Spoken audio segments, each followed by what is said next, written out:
السلام علیکم ورحمۃ اللہ وبرکاتہ۔ پیارے بچوں، ہم جو سبق پڑھ رہے ہیں وہ ہے الدرس التاسع، لیسن نمبر 9۔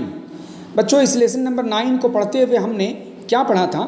لیسن نمبر 9 کو پڑھتے ہوئے ہم جو ہے ایکسرسائز نمبر 5 کر رہے تھے، اور ایکسرسائز نمبر 5 میں ہے مندرجہ ذیل جملوں کو صحیح ترتیب سے لکھیے۔ ایک جملے میں جتنے الفاظ ہیں ان الفاظ کی ترتیب کو، صحیح ترتیب کو الٹ دیا گیا ہے۔ اب آپ اس کو سمجھ کے صحیح ترتیب کے ساتھ لکھنا ہے۔ مثال کے طور پہ احمدو، یہاں مثال دیکھیے، یہ پہلے اس میں یہاں پہ یہ مثال دی ہوئی، ٹھیک ہے بچوں، یہ مثال دیکھ لیجیے۔ مثال میں کیا ہے؟ احمدو الثلاجۃ اور ہاذی۔ اب اس کو کس ترتیب کے ساتھ لکھیں گے کہ جملہ مکمل ہوگا؟ تو آپ اس کے سامنے یہاں جو سینٹنس ہے آپ یہاں دیکھ سکتے ہیں، ہاذی ثلاجۃ احمدہ، ہاذی ثلاجۃ احمدہ، یہ احمد کا فریج ہے، یہ احمد کا فریج ہے، ٹھیک ہے بچوں۔ اب ہم آگے کے سینٹنسز کو اسی مثال کی روشنی میں کرتے ہیں۔ تو سب سے پہلا سینٹنس ہے، اس میں ہے غالیۃ الثلاجۃ ہاذی۔ تو اس کو کس طرح سے لکھیں گے جو جملہ مکمل ہوگا؟ تو ہاذی الثلاجۃ، پہلے ہم لے لیں گے ہاذی الثلاجۃ، یہ فریج، غالیۃ مہنگی ہے، ہاذی الثلاجۃ غالیۃ، یہ فریج مہنگی ہے۔ تو اب یہ سینٹنس صحیح ترتیب سے ہو گیا، جو میننگ اس کے جس کے معنی آ رہے ہیں۔ نیکسٹ سینٹنس لے لیجیے، المروحۃ تلک رخیصۃ۔ المروحۃ کے معنی پنکھا، تلک معنی وہ، اور رخیصۃ کے معنی سستا۔ تو اب آپ کیسے کریں گے اس کو جو ہے صحیح ترتیب کے ساتھ؟ تو گویا تو تلک المروحۃ، وہ پنکھا، رخیصۃ سستا ہے، تلک المروحۃ رخیصۃ، وہ پنکھا سستا ہے۔ اس کے بعد کا سینٹنس ہے بچوں، اسودو، اسودو کے معنی کالا کے آتے ہیں، اور احمدو نام ہے، حذاء ان کے معنی جوتا۔ تو اب کیا کہیں گے؟ تو حذاء احمد، احمد کا جوتا، حذاء احمد اسود، حذاء احمد اسود، احمد کا جوتا کالا ہے، ٹھیک ہے بچوں، حذاء احمد اسود، احمد کا جوتا کالا ہے۔ اس کے بعد نیکسٹ سینٹنس دیکھیے، فاطمۃ ہے، کوبن ہے، السریر ہے، اور فوق ہے۔ فاطمہ تو نام ہے، کوبن کے معنی پیالہ، السریر کے معنی بیڈ، اور فوق معنی اوپر۔ تو اب ہم کیسے سینٹنس بنائیں گے؟ تو کوب و فاطمہ، فاطمہ کا پیالہ، فوق السریر، یہ بیڈ کے اوپر ہے۔ اب سینٹنس میں کمپلیٹ ہو گیا، صحیح ترتیب کے ساتھ ہم نے لے لیا۔ تو پہلے کیا لیا ہم نے؟ کوب کو لیا، کوب و فاطمہ، فاطمہ کا پیالہ، مضاف مضاف الیہ مل کر کے ہو گیا، فوق السریر، چارپائی کے اوپر ہے، تو کوب و فاطمہ فوق السریر، ٹھیک ہے بچوں، فاطمہ کا پیالہ چارپائی کے اوپر ہے۔ اس کے بعد کا سینٹنس دیکھیے بچوں، 5 سینٹنس نمبر 5 میں ہے، ثلاجۃ مروحۃ قمیص احمد بیت فی۔ اب ثلاجۃ کے معنی آپ کو معلوم ہے فریج کے ہیں، مروحۃ پنکھا، قمیص کے معنی شرٹ، احمد کے معنی احمد، اور بیت کے معنی گھر، اور فی معنی میں۔ تو اب آپ اس کو کس ترتیب سے لکھیں گے کہ جملہ مکمل ہوگا؟ تو ثلاجۃ ہے پنکھا، یہ فریج، مروحۃ پنکھا، اور احمد کے معنی احمد، قمیص معنی قمیص، اور بیت معنی گھر، فی معنی میں۔ تو فی بیتی احمد، فی بیتی احمد، احمد کے گھر میں، ثلاجۃ مروحۃ و قمیص، احمد کے گھر میں ثلاجۃ فریج ہے، مروحۃ پنکھا ہے، قمیص قمیص ہے۔ تو اس طرح سے سینٹنس کمپلیٹ ہو گیا۔ اب ہم اس لیسن کے اگلی ایکسرسائز کی طرف بڑھتے ہیں، اور اگلی ایکسرسائز ہے بچوں ایکسرسائز نمبر کیا ہے؟ ایکسرسائز نمبر 6، ایکسرسائز نمبر 6 یہاں دیکھ لیجئے، ایکسرسائز نمبر 6۔ اس میں کیا ہے؟ مندرجہ ذیل جملوں کا عربی میں ترجمہ کیجئے۔ یہ جملے ہیں اردو میں، اس کا ترجمہ ہمیں عربی میں کرنا ہے، ٹھیک ہے بچوں۔ تو یہ کیا ہے؟ نمبر 1، یہ احمد کی قمیص اور وہ اس کا جوتا ہے، یہ احمد کی قمیص اور وہ اس کا جوتا ہے۔ تو یہ کی عربی کیا ہے؟ ھذا احمد کی قمیص، قمیص احمد، ھذا قمیص احمد، یہ احمد کی قمیص ہے، مضاف مضاف الیہ احمد کی قمیص۔ تو قمیص احمد، احمد کی قمیص، ھذا مبتدا ہو گیا، اور قمیص مضاف، اور احمد مضاف الیہ، مضاف مضاف الیہ مل کر کے خبر، اور و، یہ اس کو حرف عطف کہتے ہیں، و کو، و وہ، ذالک اس کا جوتا ہے، حذاؤہ، وذالک حذاؤہ۔ تو پورا سینٹنس کیا ہے بچوں؟ پورا سینٹنس ہے، یہ احمد کی قمیص اور وہ اس کا جوتا ہے، ھذا قمیص احمد وذالک حذاؤہ، اس کا جوتا حذاؤہ۔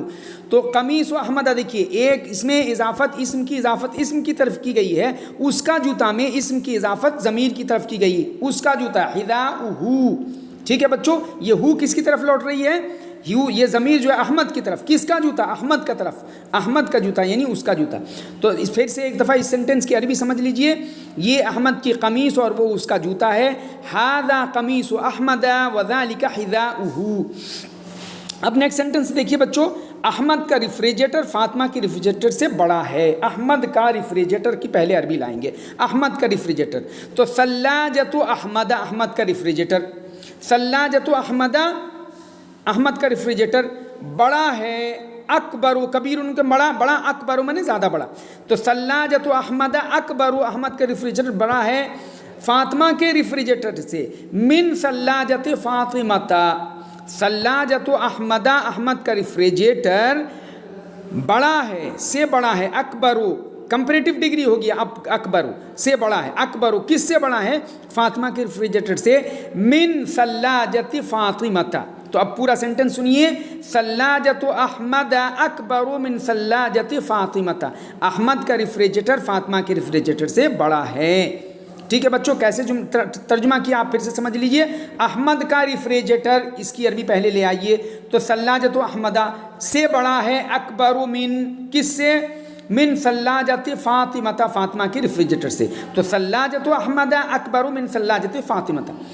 نیکسٹ سینٹنس لے لیجئے، یہ بیڈ نیا اور وہ قمیص پرانی ہے، یہ بیڈ نیا، تو بیڈ کی عربی آتی ہے سریر، تو ھذا السریر، ھذا السریر، یہ بیڈ نیا ہے، جدید، ھذا السریر جدید، اور وہ قمیص پرانی ہے، و اور ذالک القمیص، اور وہ قمیص پرانی ہے، قدیم، وذالک القمیص قدیم، اور وہ قمیص پرانی ہے۔ تو پھر سے ایک دفعہ دیکھ لیجئے بچوں، یہ بیڈ نیا ہے، ھذا السریر جدید، اور وہ قمیص پرانی ہے، وذالک القمیص قدیم۔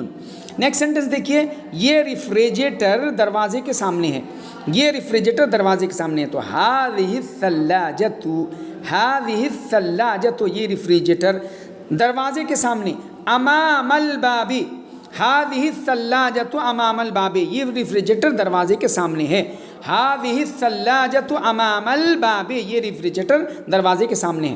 اب سینٹنس نمبر 5 دیکھیے بچوں، سینٹنس نمبر 5 اب دیکھیے کیا ہے، فاطمہ کا گلاس سفید ہے اور وہ بیڈ کے اوپر ہے، فاطمہ کا گلاس، کأسن کے معنی گلاس، تو کأس فاطمہ سفید ہے، ابیض کأس فاطمہ ابیض، فاطمہ کا گلاس سفید ہے اور وہ بیڈ کے اوپر ہے، وذالک فوق السریر، وذالک فوق السریر، اور وہ، اور کی عربی وہ ذالک، بیڈ کے اوپر فوق السریر۔ بات سمجھ میں آئی بچوں؟ فاطمہ کا گلاس کأس فاطمہ سفید ہے، ابیض، کأس فاطمہ ابیض، فاطمہ کا گلاس سفید ہے اور وہ بیڈ کے اوپر ہے، وذالک فوق السریر۔ نیکسٹ سینٹنس دیکھیے، سینٹنس نمبر 6، فاطمہ کے گھر میں قمیص، جوتا اور برش ہے۔ تو اب اس کی عربی بنانی ہے، فاطمہ کے گھر میں، تو پہلے میں کی عربی لائیں گے، فی، فاطمہ کا گھر، بیتو فاطمہ کا مطلب فاطمہ کا گھر، اب فی جب اس سے پہلے لے آئے تو کیا ہو جائے گا، فی بیتی فاطمہ، فاطمہ کے گھر میں، فی بیتی فاطمہ، فاطمہ کے گھر میں کیا ہے، قمیص، قمیص ہے، حذاء جوتا ہے، و فرشات اور برش ہے، فی بیت فاطمہ قمیص و حذاء و فرشات۔ ٹھیک ہے بچوں، اب نیکسٹ سینٹنس لیجئے، یہ ریفریجریٹر مہنگا اور وہ پنکھا سستا ہے، یہ ریفریجریٹر کی عربی کیا ہوگی، ھذہ الثلاجۃ، ھذہ کیوں لائے، چونکہ الثلاجۃ مؤنث ہے، ھذہ الثلاجۃ مہنگا، غالیۃ، ھذہ الثلاجۃ غالیۃ، اور وہ پنکھا مہنگا ہے، وتلک المروحۃ رخیصۃ، اور وہ پنکھا سستا ہے۔ یہ ریفریجریٹر مہنگا ہے، ھذہ الثلاجۃ، یہ ریفریجریٹر مہنگا ہے، غالیۃ، اور وہ پنکھا، ذالک المروحۃ سستا ہے، رخیصۃ، وذالک المروحۃ رخیصۃ۔ اب نیکسٹ سینٹنس دیکھ لیجئے بچوں، نیکسٹ سینٹنس ہے، وہ پنکھا بیڈ کے پیچھے ہے، وہ پنکھا بیڈ کے پیچھے ہے، وہ پنکھا کی عربی کیا ہوگی، تلک المروحۃ، بیڈ کے پیچھے، خلف منے پیچھے، خلف السریر، تلک المروحۃ خلف السریر، بیڈ کے پیچھے ہے، اگر ہوتا بیڈ کے سامنے تو امام السریر، اگر ہوتا بیڈ کے اوپر تو فوق السریر، اگر ہوتا بیڈ کے نیچے تو تحت السریر۔ ٹھیک ہے بچوں، اب اگر نیکسٹ سینٹنس ہے، یہ فاطمہ کا بیڈ ہے، یہ فاطمہ کا بیڈ ہے، ھذا، یہ فاطمہ کا بیڈ سریر فاطمہ، ھذا سریر فاطمہ، یہ فاطمہ کا بیڈ ہے، ٹھیک ہے بچوں، ھذا سریر فاطمہ، یہ فاطمہ کا بیڈ ہے۔ اس کے بعد سینٹنس ہے یہ احمد کا ریفریجریٹر ہے، یہ احمد کا ریفریجریٹر ہے، تو ھذا ہذہ یہ احمد کا ریفریجریٹر، ثلاجۃ احمد، ہذہ ثلاجۃ احمد، یہ احمد کا ریفریجریٹر ہے۔ بچوں ان سینٹنسز کو جان لینے کے بعد ہمارا یہ لیسن تقریباً کمپلیٹ ہو گیا، بس ایک چیز باقی رہ گئی ہے، وہ ہے قواعد۔ اس سبق کو پڑھتے ہوئے جن قاعدوں کو ہم نے سیکھا ہے اس کو ہم نے سبق پڑھتے وقت اور سبق کے شروع کرنے سے پہلے بھی ڈسکس کیا تھا۔ اب آپ کی کتاب میں جو کچھ لکھا ہوا ہے آئیے ہم اسے بھی ڈسکس کر لیتے ہیں۔ تو یہ جو قاعدہ ہے بچوں، یہ قاعدہ ہے، اسے دیکھیے، یہ قاعدہ میں کیا ہے آئیے ہم دیکھتے ہیں۔ یہ ہے اسم ظرف، وہ اسم ہے، اسم ظرف کے تعلق سے ہم نے پڑھا، فوقہ اسم ظرف ہے، امامہ اسم ظرف ہے، تحتہ اسم ظرف ہے، ٹھیک ہے، عندہ اسم ظرف ہے، تو یہ سارے اسماء ظروف ہیں۔ تو اسماء ظروف میں نے آپ کو بتایا تھا کہ اسم ظرف اس کو کہتے ہیں جس سے جگہ یا وقت کا پتہ چلے، اس کو اسم ظرف کہتے ہیں۔ اب اس میں انہوں نے کیا تعریف کی ہے جو ہے آپ کی کتاب میں ذرا سن لیجئے اور سمجھ لیجئے۔ اسم ظرف وہ اسم ہے جس سے کسی چیز کا موقع و محل یا کسی فعل کے وقوع کا وقت معلوم ہو۔ کیا معلوم ہو؟ وہ اسم ہے جس سے کسی چیز کا موقع و محل معلوم ہو، موقع اور محل، جگہ اور وقت کا پتہ چلے، یا کسی فعل کے وقوع کا وقت معلوم ہو، کون سا فعل کب واقع ہو رہا ہے یہ معلوم ہو، موقع و محل کس جگہ واقع ہو رہا ہے، اس کا موقع کیا ہے، محل کیا ہے، اور وہ وقت کیا ہے یہ معلوم ہے، یعنی جگہ اور وقت کا پتہ چلے جس سے وہ اسم ظرف ہے۔ پہلے کو یعنی ظرف مکان کہتے ہیں، جس سے جگہ کا پتہ چلے اس کو کہتے ہیں ظرف مکان، اور جس سے وقت کا پتہ چلے اس کو کہتے ہیں ظرف زمان۔ اسم ظرف ہمیشہ منصوب ہوتا ہے، یہ خاص بات جو میں نے آپ کو اس سے پہلے بھی بتایا تھا کہ اسم ظرف جو ہے اس پر ہمیشہ نصب کا اعراب آتا ہے، وہ ہمیشہ منصوب ہوتا ہے، اس پر ہمیشہ زبر ہوتا ہے، کبھی دوسرا کوئی اعراب نہیں آتا ہے۔ تو بچوں یہ ہمارا سبق ختم ہو گیا۔